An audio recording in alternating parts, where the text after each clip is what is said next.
The plasma rifle's barrel pressed against Marcus. Webb's forehead as 3 pairs of luminescent eyes studied him with predatory amusement. The Velthari females surrounding him chittered in their musical language, their crystalline exoskeletons catching the harsh light of the detention cell. "Another soft skin," the leader Nixara said in accented standard. Her voice carried the melodic quality of her species, but her words dripped with contempt. "Look how it trembles." Marcus wasn't trembling from fear, he was calculating. Tremor in his hands was from the neural dampeners they'd injected him with, designed to suppress what they assumed was typical human aggression. What they didn't understand was that human aggression wasn't the real threat. The Galactic Council was wise to classify humans as Level 2 sentience, another Velthari Kazella observed. Her mandibles clicked with satisfaction. It's barely above. The Grelvac slugs. The third captor, Zintha, leaned closer.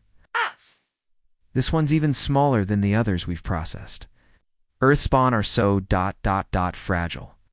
Marcus had allowed himself to be captured 3 days ago when the Velthari raiders hit the human colony on Kepler 44 to be, while the other colonists fought desperately against the superior alien technology. Marcus had done something the Velthari couldn't comprehend. He'd waited. He'd watched. He'd learned the Velthari were apex predators from a world where strength meant survival. Their society was built on dominance hierarchies, their technology focused on overwhelming force. They saw humans as cattle to be harvested, their small stature and lack of natural weapons, marking them as inherently inferior. They were wrong. "What shall we do with this one?" Nixara asked, her weapon still trained on Marcus's head. "The others provided decent entertainment, but this one seems broken." Marcus slowly raised his head, meeting her gaze. His neural dampeners were wearing off. He could feel the familiar fire building in his mind. It's not anger, but something far more dangerous purpose. "I'm not broken," he said quietly. "I'm just getting started." The Velthari laughed, a sound like wind chimes in a hurricane. They'd heard human bravado before, always followed by screaming and begging. But something in Marcus's tone made Nixara's grip tighten on her weapon. "The human thinks it can threaten us," Casella mused. "Perhaps we should show it what happens to prey that forgets its place." Marcus smiled, and for the first time since his capture, the Velthari felt something they'd never experienced in the presence of a human: unease. There was something predatory in that smile, something that spoke of a mind that had been planning while they'd been gloating. "You want to know what humans do?" Marcus asked, his voice growing stronger as the last of the dampeners cleared his. "System. We adapt. We survive. And when something threatens what we protect." He paused, his smile widening. "We innovate." The lights in the detention cell flickered, then died completely. In the darkness, Marcus's voice carried a promise that made 3 apex predators suddenly realize they might have misjudged their prey. "Let me show you what a level 2 sentient can really do." Emergency lighting bathed the detention block in hellish red as alarms shrieked through the Velthari ship. Nixara's thermal vision showed Marcus still sitting calmly in his restraints, but her tactical display was lighting up with system failures cascading through their vessel. "Impossible," she hissed. "The human hasn't moved." "The containment fields are fluctuating," Casella reported, her mandibles clicking nervously. "Engineering reports viral intrusion in the ship's core systems." Marcus chuckled, the sound somehow more unsettling than the alarms. "You scanned me for weapons, for cybernetic implants, for biological threats. You found nothing because you don't. Understand what makes humans dangerous? Silence." Nixara struck him across the face with her weapons stock. The blow would have shattered the skull of most species, but Marcus only smiled wider, blood trickling from his split lip. "You searched my body," he continued, ignoring the pain. "But you never searched my mind. Did you know humans can perform complex calculations without technological assistance? Call it mental mathematics, pattern recognition, memory palace. Techniques." The ship shuddered as another system went offline. Through the transparent aluminum walls, they could see Velthari crew members running in panic through the corridors. "For 3 days, I've been watching your ship," Marcus explained. memorizing duty rotations, security protocols, system vulnerabilities. Every time you brought me food, every time you interrogated me, I was learning your language, your technology, your weaknesses. Xintha backed away from the containment field. What are you talking about, human? Your species evolved as ambush predators, Marcus said, his voice taking on a lecturing tone. Strike fast, overwhelm your prey, then feast. But humans evolved. As persistence hunters. We don't need to be faster or stronger than our prey. We just need to be smarter. The detention cell's force field flickered and died. Marcus stood slowly, his restraints falling away. The Velthari raised their weapons, but their targeting systems were offline, their energy cells drained by the ship's failing power grid. You want to know what I've been doing for 3 days? Marcus asked, stepping out of the cell. I've been programming, not with computers with sound.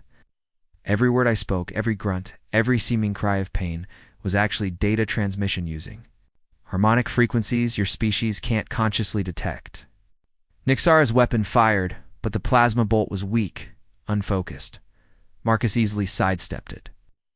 Your auditory processing evolved to track prey movement, he continued. You can't filter out subsonic patterns the way humans can. I've been using your own hearing against you, planting commands in your ship's voice-activated systems. The ship's artificial intelligence began speaking in a monotone voice. Emergency Protocol 77 Alpha. Initiated. Prisoner release authorized. Weapon systems offline. Life support redirecting to detention levels. How? Casella demanded. Our encryption is quantum level, Marcus laughed. Encryption doesn't matter when you have the keys. Did you think I was just babbling during your interrogations? Every seemingly random word was a carefully crafted acoustic hack. Your ship's AI has been learning to respond to my voice patterns for days. The Velthari tried to retreat, but the corridor blast doors sealed shut behind them. They were trapped with a human who had just demonstrated that intelligence was far more dangerous than claws or fangs. Now, Marcus said, his voice carrying absolute authority, let's discuss the terms of your surrender. The Velthari command deck erupted in chaos as Marcus's viral commands propagated through their ship's neural network. Captain Vorthok, a massive warrior whose carapace bore the scars of 100 battles, watched in growing horror as his vessel turned against him. Status report, he roared, his voice carrying the authority that had conquered 12 worlds. Navigation. Offline, his helmsman reported. Weapon systems compromised. The human's acoustic virus has infected our core consciousness matrix. Through the view screen, Vorthok could see the human colony they'd been raiding. What should have been a simple harvesting operation had become a nightmare. His boarding parties were reporting impossible resistance humans who seemed to anticipate their every move. Sir, his communications officer said, her voice trembling. Oh. We're receiving a transmission from Detention Block 7. It's the human prisoner. Marcus's face appeared on the main screen, flanked by the 3 Velthari females who had been guarding him. They stood rigid, their weapons lowered, their expressions suggesting they'd seen something that had fundamentally altered their understanding of reality. Captain Vorthok, Marcus said pleasantly. I believe we need to talk. You dare address me, soft skin? Vorthok snarled. I have conquered species whose warriors would make your entire race weep. I'm sure you have, Marcus replied. But you've never faced humans before? Not really. The Galactic Council's classification system is based on physical capabilities and technological development. They never considered cognitive warfare. Your tricks with our ship's systems are impressive, Vorthok admitted grudgingly. But you are still one human against 300 Velthari. Marcus smiled. Am I? Let me show you something. The view screen split to show feeds from throughout the ship. In the engine room, Velthari engineers were working frantically to restore power while their own automated systems worked against them. In the barracks, warriors were trapped behind doors that refused to open. The medical bay life support was being redirected away from combat personnel. Your ship is no longer yours, Marcus explained. But that's not the real problem. The real problem is what's happening on the surface. The view screen switched to show the human colony. What had appeared to be a desperate last stand was revealing itself as something far more sophisticated. The humans weren't just fighting, they were herding the Velthari raiders into specific areas, using their own tactical doctrines against them. Humans are social creatures, Marcus continued. We don't just fight as individuals, we fight as a collective intelligence. Every human in that colony has been in communication since your attack began. They've been sharing information, coordinating responses, turning your own battle plan into a trap. Vorthok's mandibles clicked in disbelief. Impossible. Our forces are superior in every way. Superior in individual combat? Yes, Marcus agreed. But humans don't fight individual combats. We fight system wars. While your warriors were focused on dominating individual humans, we were dominating the battlefield itself. The feeds showed Velthari, raiding parties being systematically isolated and surrounded. What should have been a massacre was becoming a rout. You see, Captain, Marcus said, his voice carrying a note of professional respect. The Velthari are apex predators. You evolved to be the perfect individual warriors. But humans evolved to be the perfect collective intelligence. We don't just adapt to threats, we make threats adapt to us. The ship shuddered as another system failed. Vorthok realized with growing horror that his mighty vessel was being dismantled from within by nothing more than carefully crafted sound waves. "What do you want?" he asked, his voice barely controlled. Marcus's expression grew serious. "I want you to understand something very important about humans, Captain. We're not just level 2 sentience. We're something the Galactic Council has never encountered before. Species that weaponizes cooperation itself. And what does that mean for my ship, crew?" Marcus leaned forward, his eyes reflecting the cold calculation that it allowed humanity to survive ice ages, plagues, and countless other extinction events. "It means we're about to renegotiate the terms of first contact." The Velthari High Command received Captain Vorthok's transmission from the bridge of his crippled vessel. His Fleet Admiral Kexandra, Supreme Commander of the 9th Expansion Fleet, watched in growing disbelief as one of her most experienced captains described his defeat at the hands of a single human. "You're telling me," she said, her voice carrying the dangerous calm of a predator preparing to strike, "that an entire Velthari assault ship has been neutralized by acoustic warfare?" "Not just neutralized," Vorthok replied, his image flickering. "On the holographic display, converted. The human has turned our own ship into a weapon against us." Every system responds to his voice patterns now. Behind him, the bridge crew worked frantically to regain control of their vessel. But Marcus's voice could be heard in the background, calmly issuing commands that the ship's AI obeyed without question. "The human is still talking," reported intelligence. "Officer Rixianal, our linguists are analyzing the audio patterns. They're impossibly complex. He's encoding multiple layers of information in every syllable." Admiral Kexandra's primary arm slammed against the command console, then cut the transmission. "Jam all frequencies." "We've tried," Vorthok said. "The human has established quantum entanglement with our communication systems. He's using our own technology to maintain contact with the human colony and coordinate their resistance." The tactical display showed the situation deteriorating rapidly. The human colony, which should have been pacified within hours, was now a fortress of coordinated resistance. Velthari forces were being systematically isolated and captured by humans who seemed to anticipate their every move. "How many humans are we facing?" Kexandra demanded. "Approximately 8,000 colonists," Vorthok replied. "But they're fighting as a single entity. Every human knows what every other human is doing. They've created a collective consciousness. That spans the entire battlefield." "It's impossible," Rixianal interjected. "Such coordination requires technological infrastructure we would have detected." Marcus's voice came through the transmission clearly. "You're still thinking like predators. You see individual threats and respond to them individually. But humans don't fight as individuals. We fight as a species." The view screen showed feeds. From the colony, human civilians were moving in perfect coordination, setting up defensive positions while sharing information through methods the Velthari couldn't comprehend. Children were relaying tactical data to adults. Elderly humans were coordinating supply lines while teenagers hacked Velthari equipment. The human is using something called distributed cognition. Marcus explained, his voice carrying the patient tone of a teacher. Each human is a node in a larger intelligence network. We don't need technological infrastructure because we are the infrastructure. Admiral Cassandra felt something she hadn't experienced in decades of conquest. Doubt. The Velthari had conquered hundreds of worlds, enslaved dozens of species, built an empire that spanned multiple star systems, but they'd never encountered anything like this. "What are your demands?" she asked. "Demands." Marcus laughed. "You misunderstand the situation, Admiral. I'm not making demands, making observations. You've attacked a human colony believing you were facing a primitive species. But humans aren't primitive, we're just different." The tactical display showed more Velthari forces being systematically neutralized.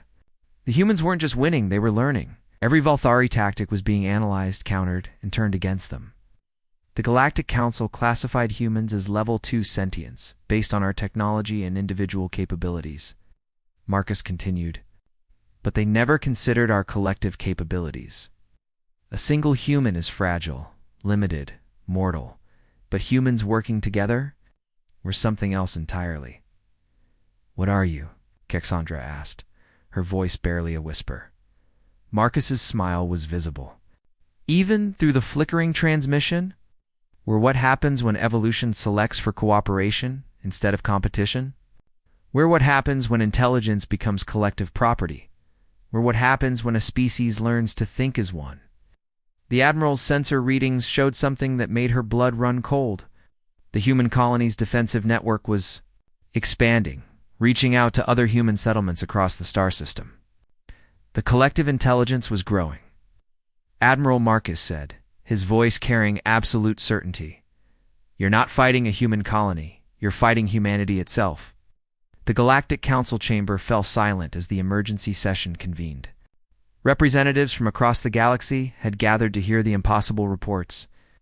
Coming from the Kepler 442 system, Chancellor Moridian, an ancient crystalline whose species had guided galactic civilization for millennia, activated the holographic display. "We have confirmed reports," the Chancellor announced, "that the Velthari 9th Expansion Fleet has been neutralized by human forces using unknown warfare methodologies." The chamber erupted in disbelief. Councillor Vexaphon of the Aquatic Collective spoke first. "The humans were classified as Level 2 sentients, barely capable of interstellar travel. How could they defeat the Velthari?" Ambassador Quintal from the Hive Minds leaned forward. "Our intelligence suggests the humans have developed some form of collective consciousness technology. This violates the Prohibited Developments Accords." "Negative," came a new voice. The council turned to see a human figure materializing on the central platform. It was Marcus, his image being broadcast from the captured Velthari ship. "I am Marcus Webb, speaking for the human settlements of Kepler 442b," he said calmly. "Psst. Here to correct some misconceptions about my species." Chancellor Mordian's crystalline form flickered with agitation. "Human, you are addressing the supreme governing body of galactic civilization. You will observe proper protocols." "With respect, Chancellor," Marcus replied, "protocols are what got us into this situation. The Velthari attacked our colony based on your classification system. They believed we were helpless prey. They were wrong." The tactical display showed the current situation in the Kepler system. The Velthari fleet was completely disabled, their ship systems under human control. The raiders on the surface had been systematically captured and were being held in conditions that violated every expectation of human primitive technology. "The Council demands an explanation," Mordian stated. "Our sensors detect no advanced technology on human worlds." "How did you achieve this victory?" Marcus smiled. "Because you're looking for the wrong kind of technology. You assume intelligence requires artificial augmentation. But humans evolved something far more sophisticated: social intelligence." He gestured, and the display showed footage from the colony defense. Humans moved with impossible coordination, sharing information instantaneously across vast distances without any visible communication devices. "Every human colony is connected to every other human colony," Marcus explained. "Not through technology, but through social networks that span star systems. When the Velthari attacked us, They attacked all of humanity simultaneously. Counselor Raxmoran of the warrior caste interrupted. That's impossible. Communication requires quantum entanglement arrays we've never detected on human worlds. Because we don't use quantum entanglement? Marcus replied. Use something more efficient, human imagination? Every human carries a mental model of every other human they've ever met. We can predict how any human will react to any situation because we understand each other completely. The display showed a new image. Human colonies across dozens of star systems coordinating their responses to the Velthari threat. Ships were being recalled, defenses activated, diplomatic channels opened, all without any visible communication. Between worlds, when one human colony is threatened, Marcus continued, every human colony responds. Not because they've been ordered to, but because they choose to. This is what social evolution produces: a species that fights as a single organism. Ambassador Quintal S. tentacles writhed with anxiety. This represents a fundamental threat to galactic stability. The humans must be contained. Contained? Marcus laughed. Still don't understand? Can't contain an idea? And that's what humanity is, an idea that spreads through consciousness itself. Every species that encounters humans learns too. Think like humans. We don't conquer worlds, we share them. The chamber fell silent as the implications sank in. The humans weren't just defeating the Velthari, they were offering them something unprecedented: membership in a collective intelligence that preserved individual identity while sharing collective purpose. The Galactic Council will need to reconsider human classification, Chancellor Mordian said slowly. No, Marcus replied. Act. The Galactic Council needs to reconsider what classification means. We're not level 2 sentience. We're not level 10 sentience. We're something else entirely. We're the next stage of galactic evolution. The display showed Velthari warriors laying down their weapons, not in defeat, but in recognition of a new way of being. We're Homo sapiens galacticus, Marcus concluded, and we're here to help. The transformation of the Velthari warriors was unlike anything recorded in galactic history. In the colony's medical facility, Dr. Alina Vasquez observed the psychological changes occurring in the captured raiders. The fearsome predators who had terrorized dozens of worlds were experiencing something their species had never known. Empathy. It's remarkable, she reported to Marcus via their neural link. Their brain scans show new neural pathways forming. They're literally learning to think like humans. Marcus nodded, his attention split between the medical reports and the ongoing negotiations with the Galactic Council. Around him, the Velthari bridge crew worked alongside humans. Their natural hierarchy dissolved in favor of cooperative problem-solving. The effect is spreading, reported Dr. James Chen from the Planetary Communications Center. We're receiving reports from other human colonies. Species that have encountered our people are beginning to exhibit similar changes. Former Captain Vorthok approached Marcus, his movements no longer carrying the aggressive swagger of a Velthari warrior. Human Marcus, he said, his voice carrying a new quality of respect. I must ask you something. Are you changing us intentionally? Marcus turned to face the alien commander. No, Captain, we're not changing you. We're showing you what you already were. Every intelligent species has the capacity for cooperation. The Velthari simply never had the opportunity to develop it. But our entire civilization is based on dominance hierarchies, Vorthok protested. We are predators by nature, so were humans, Marcus replied. 10,000 years ago, we were tribal hunters who fought constantly over resources. But we learned something that changed everything. Cooperation is more efficient than competition. Main display showed data streams from across the galaxy.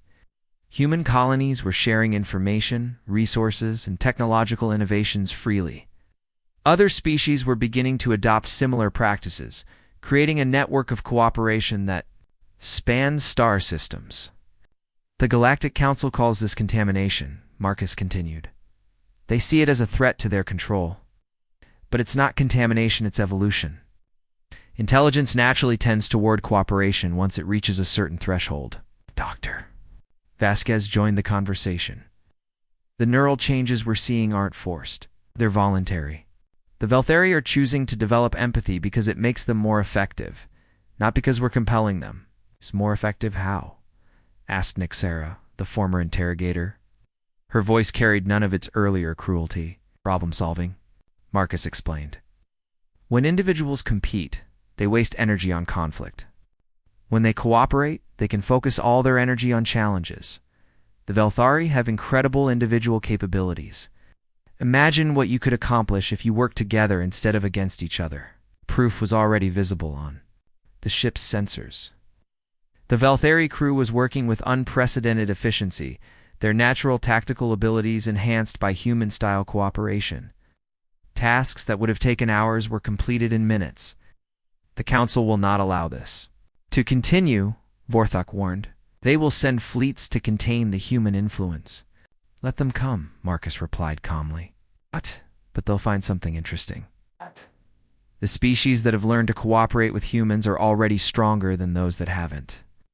The Aquatic Collective has increased their research productivity by 300% since establishing human partnerships.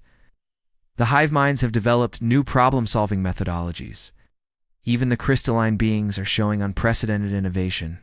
The communication system activated, showing Chancellor Mordine's as crystalline form. Human Marcus, the Council has reached a decision. Humanity will be reclassified, but under strict containment protocols. Your influence must be limited. Chancellor, Marcus said respectfully, you're still thinking in terms of control. But cooperation can't be controlled, can only be chosen. And once a species chooses cooperation, containment becomes impossible. What do you mean? Marcus smiled. I mean that the galaxy is evolving, Chancellor. And evolution is not a process that can be stopped by political decree. The age of dominance hierarchies is ending. The age of collective intelligence is beginning. The display showed the current state of the galaxy. Human colonies serving as nodes in a vast network of cooperation.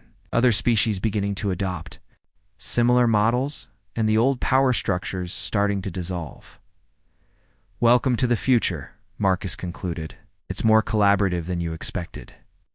The war fleet that assembled at the edge of the Kepler system was the largest in galactic history.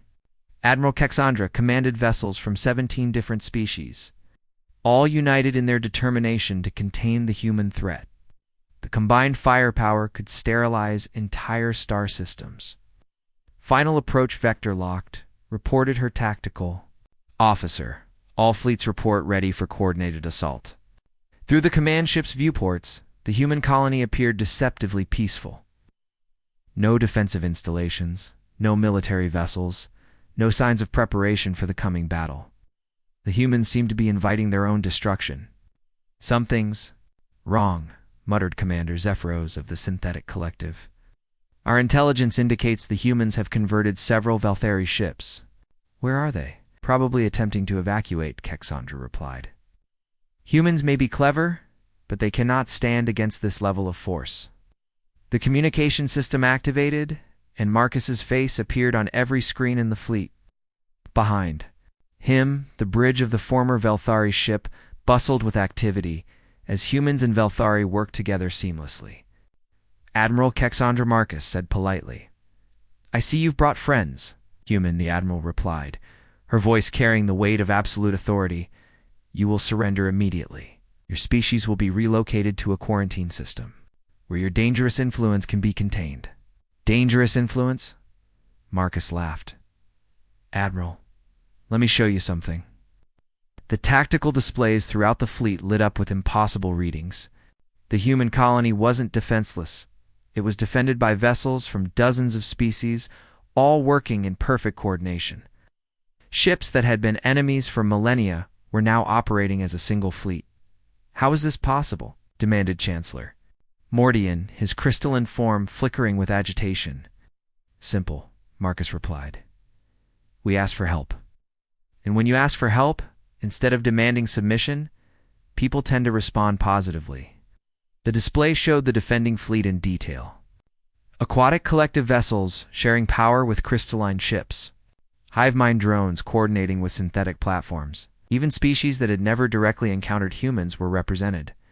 They're not fighting for humans, Marcus continued. They're fighting for the idea that cooperation is possible. That intelligence can transcend competition. The galaxy can be better than it is. Admiral Kexandra felt her certainty wavering. You've corrupted them somehow. Use some form of mind control. No mind control, Marcus said sadly. The radical idea that beings can choose to work together instead of fighting each other? Watch. On the displays, the defending fleet began to move. But instead of attacking, they were helping. Crystalline ships were sharing their advanced sensor data with the war fleet. Aquatic vessels were offering medical assistance. Synthetic platforms were providing technical support. What is this? Cassandra demanded. This is what happens when you stop seeing others as threats and start seeing them as potential partners, Marcus explained. Your fleet came here to destroy us, but we're offering to help you become more than you are. Commander Zephyros studied his readings. Admiral, they're not just offering help.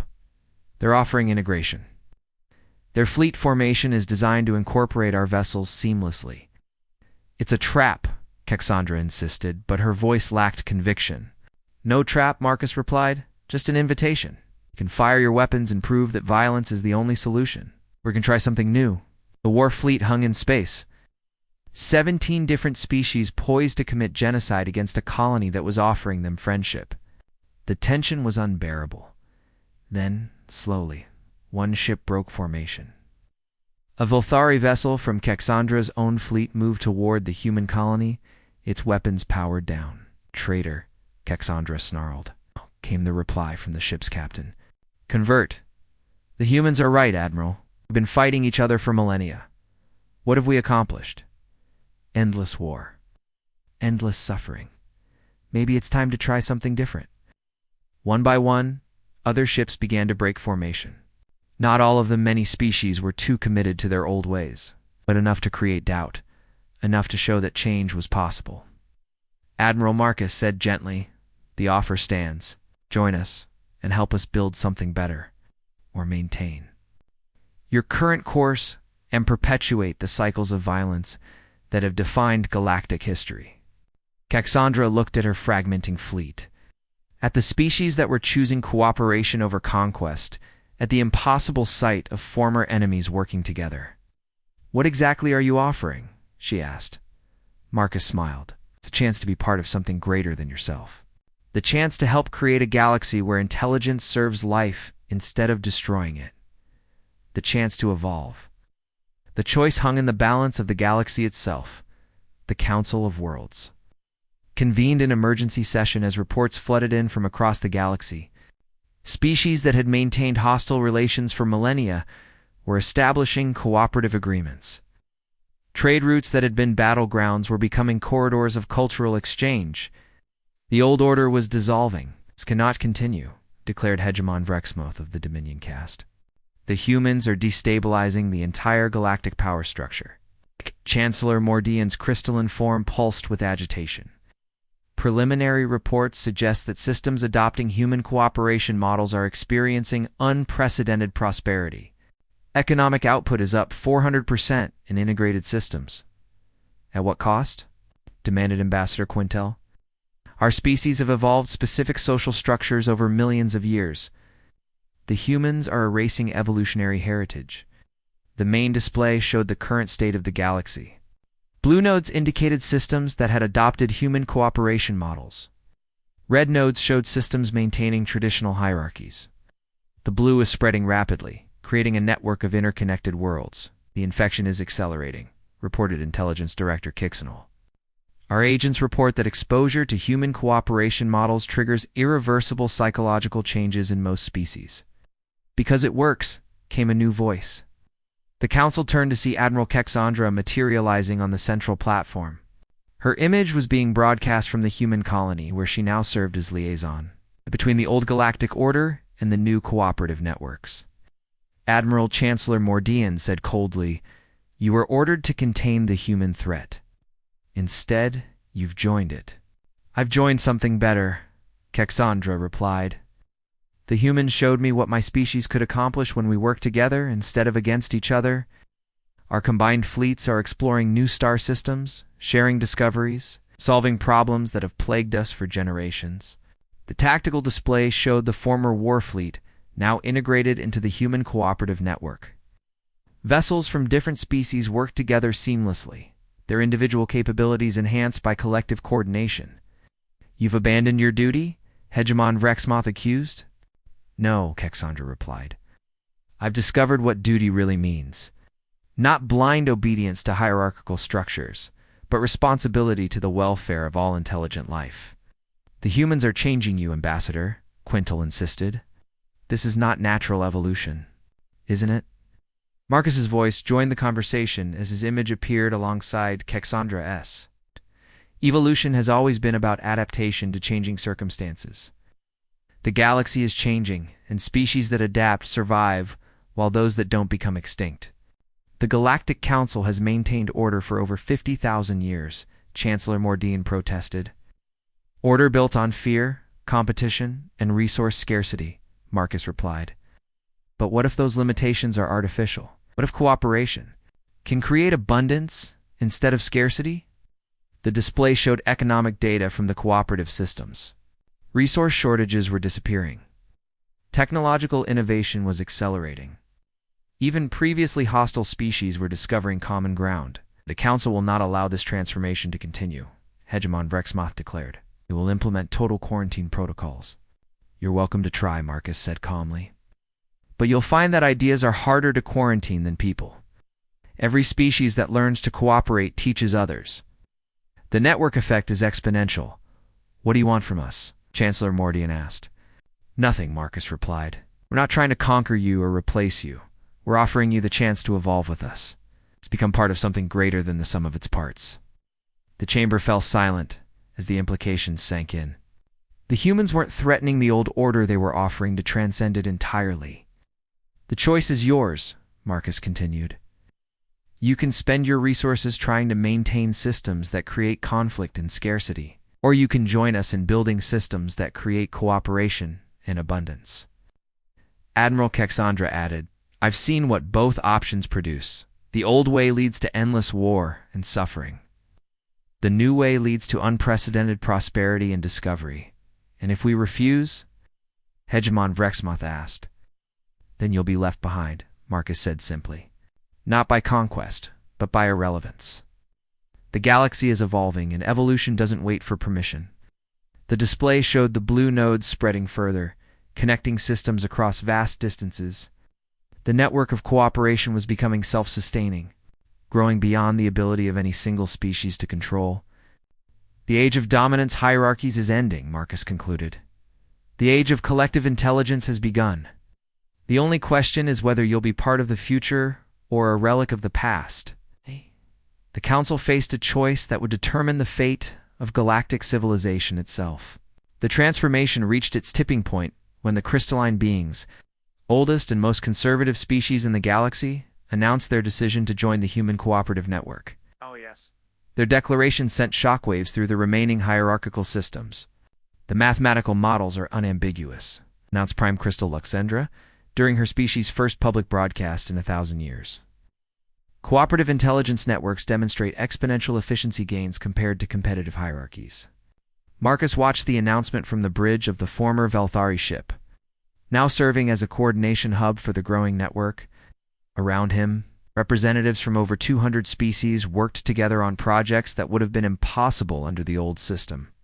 The crystallines were our last hope, transmitted Hegemon Rexmoth to the Emergency Council session.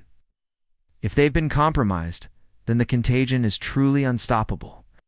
Chancellor Mordine's form flickered with what could only be described as despair.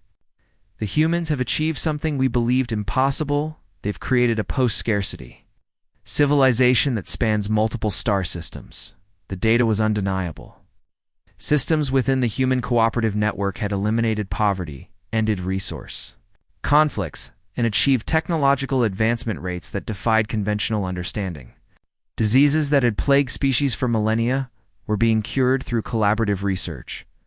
Engineering projects that would have taken centuries were completed in months.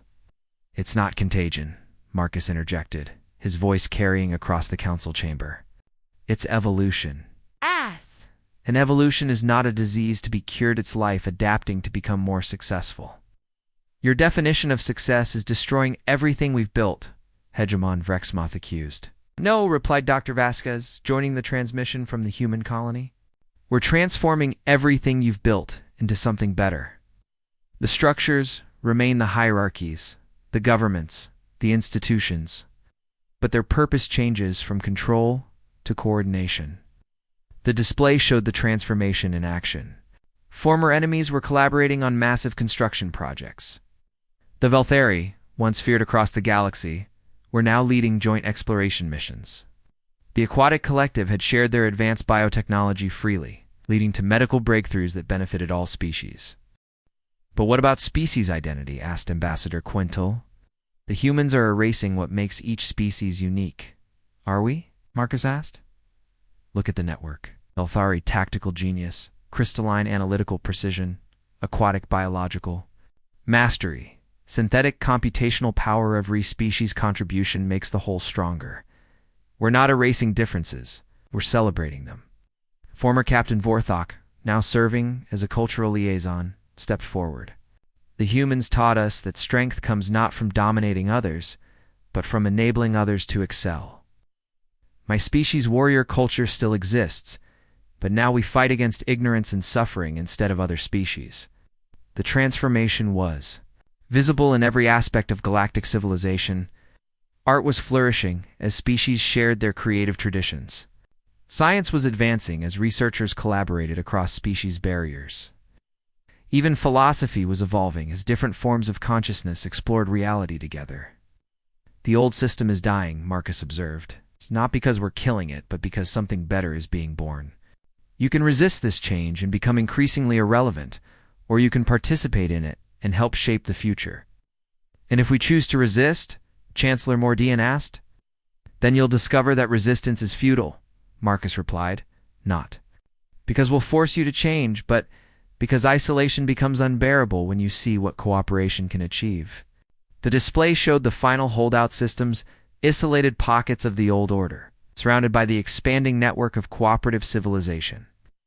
Even they were beginning to show signs of internal pressure as their populations learned about the prosperity available to those who chose cooperation. "The choice has always been yours," Marcus concluded. "But time is running out. The galaxy is evolving, and evolution doesn't wait for consensus." The Council faced the reality that their 1,000-year dominance over galactic civilization was ending not through conquest, but through obsolescence. 5 years after first contact, the galaxy was unrecognizable. The final council session convened not in the traditional chamber of hierarchy, but in a vast cooperative space station orbiting the galactic core. Representatives from over 10,000 species worked together in perfect harmony.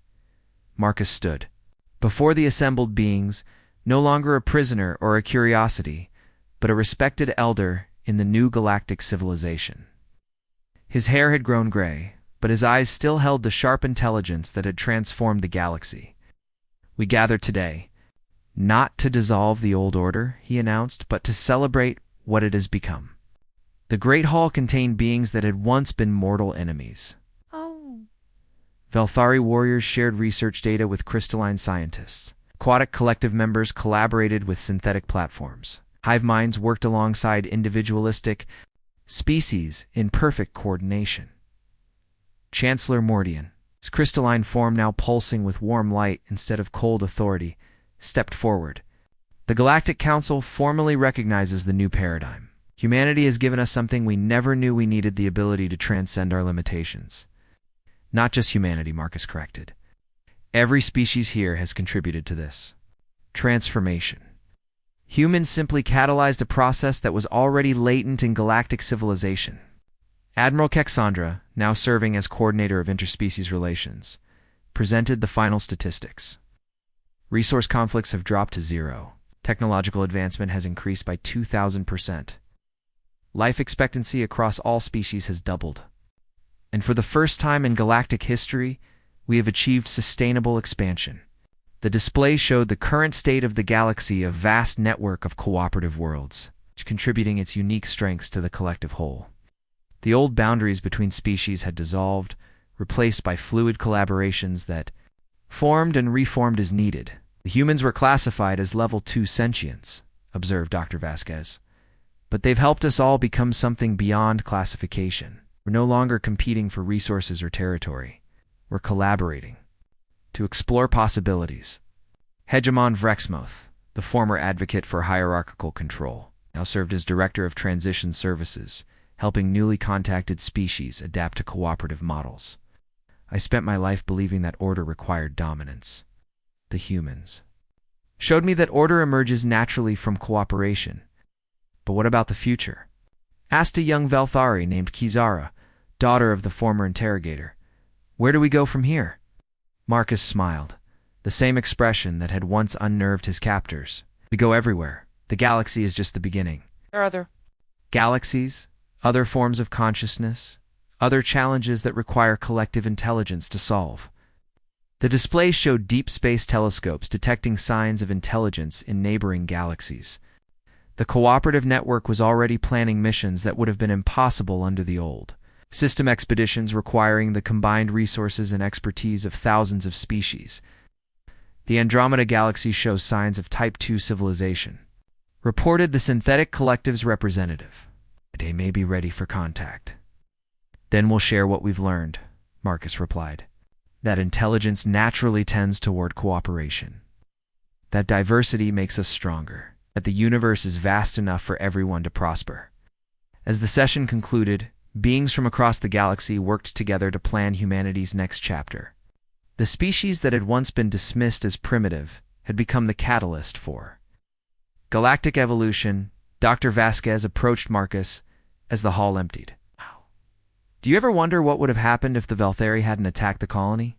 Marcus considered the question. We would have found another way. Humans always do. We're persistence hunters, remember? We don't give up, and we don't stop evolving. And what are we hunting now?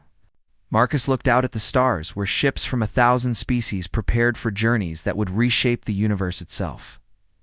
The future. And this time, we're not hunting alone. The galaxy had learned what humans had always known, that intelligence is not about domination, but about connection. It's not about conquest, but about cooperation. It's not about survival of the fittest, but about fitness through collaboration. The alien girls had thought he was harmless. They were wrong. Marcus wasn't harmless. He was something far more dangerous to the old order. He was human.